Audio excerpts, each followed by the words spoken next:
Bismillahirrahmanirrahim. Assalamualaikum warahmatullahi wabarakatuh. Perkenalkan, nama saya Gelvina Novita, NIM 180106052, nomor urut 08. Pada mata kuliah Seminar Bahasa Indonesia yang dibimbing oleh Dr. Afnita, SPD, MPD. Artikel yang saya presentasikan berjudul Analisis Wacana Kritis Van Dijk dalam Cerpen Wabah karya Dino Rawan Putra pada 1 April 2021. Komponen-komponen dalam artikel ini berupa judul, identitas, abstrak, kata kunci, pendahuluan, landasan teori, metode penelitian, pembahasan, dan penutup, dan tidak lupa juga daftar pustaka. Yang pertama, saya akan membahas tentang judul dalam artikel. Judul seharusnya dalam artikel harus singkat, padat, dan jelas. Dalam judul artikel yang saya pilih menjadi 3 rangkap. Yang pertama, analisis wacana kritis. Yang saya gunakan yaitu teori Theon F. Van Dijk. Nah, dalam cerpen Wabah karya Dino Rawan Putra. Yang kedua yaitu identitas penulis. Dalam identitas penulis ini harus mencakup 3 komponen. Yang pertama, nama penulis harus jelas.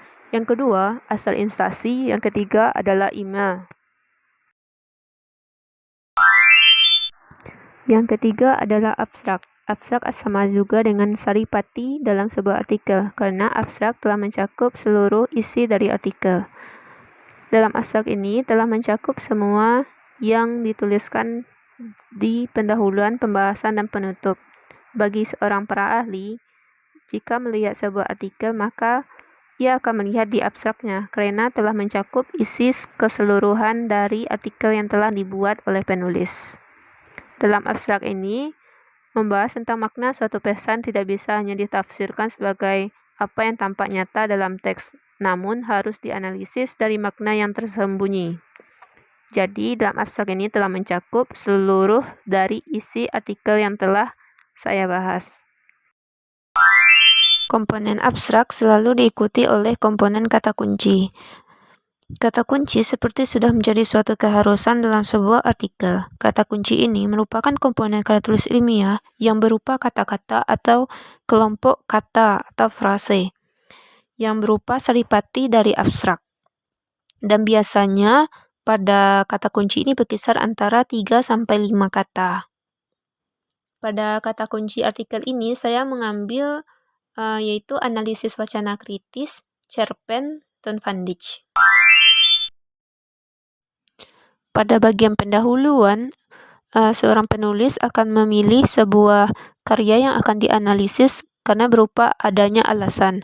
Alasan saya mengambil judul ini karena saya tertarik untuk menganalisis wacana kritis dari teori Theon Van Dijk yang berupa atas 3 komponen. Yang pertama yaitu struktur mikro, superstruktur, dan struktur makro. Pada Theon Van Dijk ini juga sangat menarik untuk membahas karya sastra berupa cerpen karya Rawan Putra yang berjudul Wabah pada edisi terbaru pada 1 April 2021, sehingga peneliti meyakinkan hanya penelitilah yang menganalisis cerpen ini karena terbitan terbaru pada bulan April. Selanjutnya yaitu landasan teori. Landasan teori ini saya membahas 3 teori untuk menguatkan artikel saya. Yang pertama, analisis wacana kritis dalam karya sastra. Yang ketiga, sinopsis karya sastra, cerpen Wabah karya Dino Rawan Putra. Yang pertama, analisis wacana. Dari sekian banyak model analisis wacana yang diperkenalkan dan dikembangkan oleh beberapa ahli, model Theon Van Dijk adalah model yang paling banyak dipakai.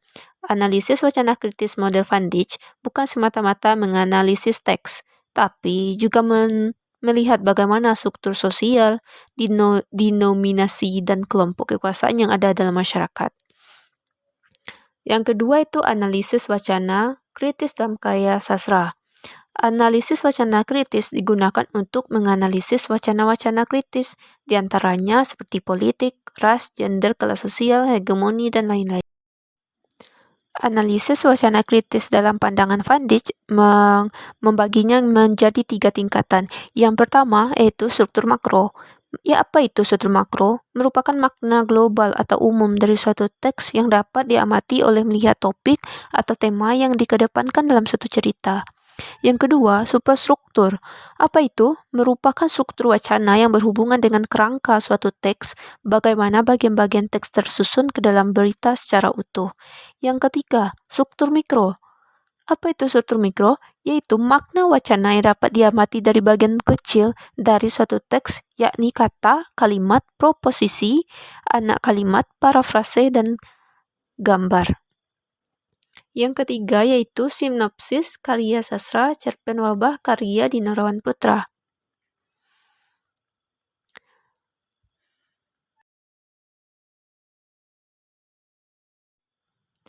Cerpen ini menceritakan suasana di masyarakat saat terjadinya wabah.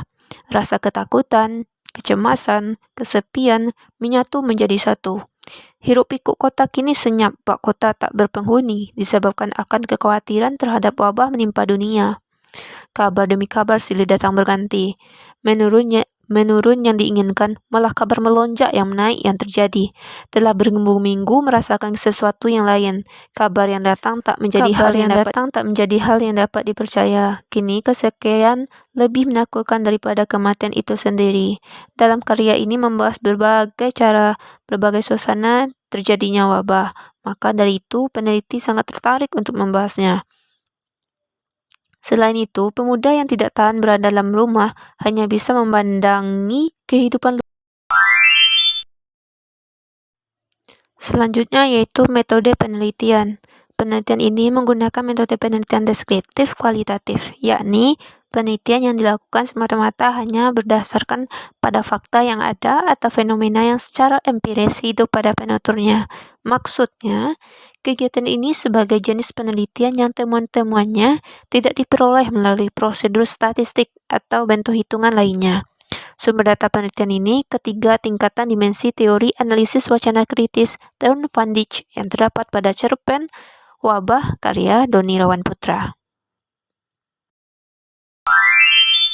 Selanjutnya yaitu komponen pembahasan. Pada kali pembahasan ini kita akan membahas 3 struktur makro, struktur superstruktur, struktur mikro. Pertama kita harus membahas struktur makro.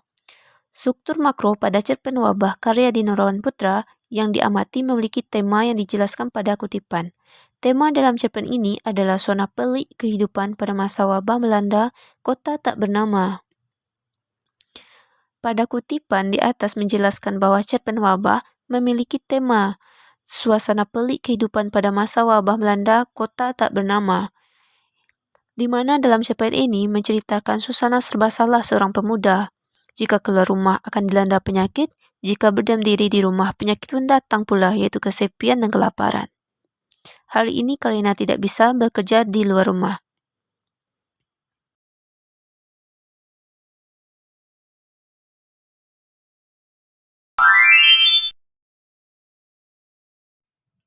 Selanjutnya yaitu superstruktur. Dalam superstruktur membahas tentang abstrak.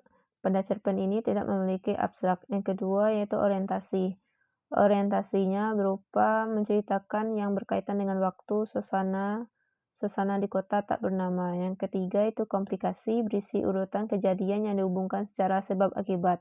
Pada struktur ini mendapatkan karakter atau watak perilaku cerita karena beberapa kerumitan mulai bermunculan. Yang keempat, evaluasi adalah struktur konflik yang terjadi mengarah pada klimaks yang mendapatkan pemecahan atau penyelesaian. Selanjutnya, resolusi. Pada struktur ini, pengarang mengungkapkan solusi yang dialami tokoh. Yang terakhir yaitu koda, merupakan nilai-nilai atau pelajaran yang dapat dipetik dari suatu teks oleh pembacanya.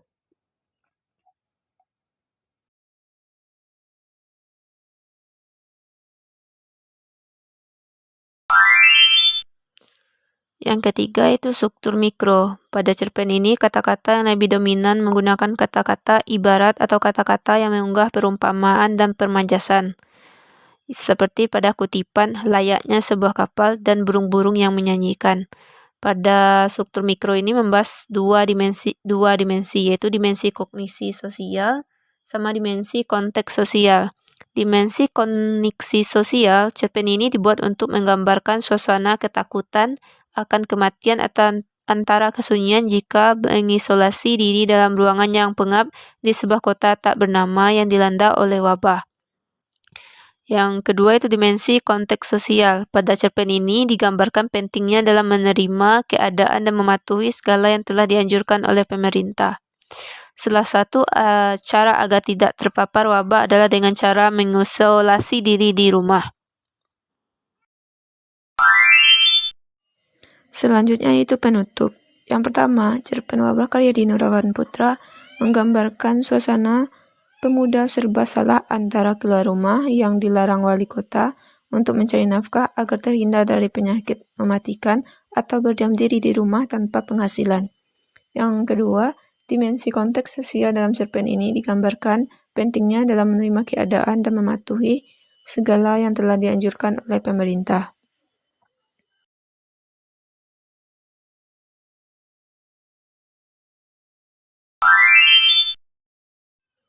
Yang terakhir yaitu daftar pustaka. Daftar pustaka berguna untuk memperkuat artikel dan teori-teori dalam pembahasan yang tadi.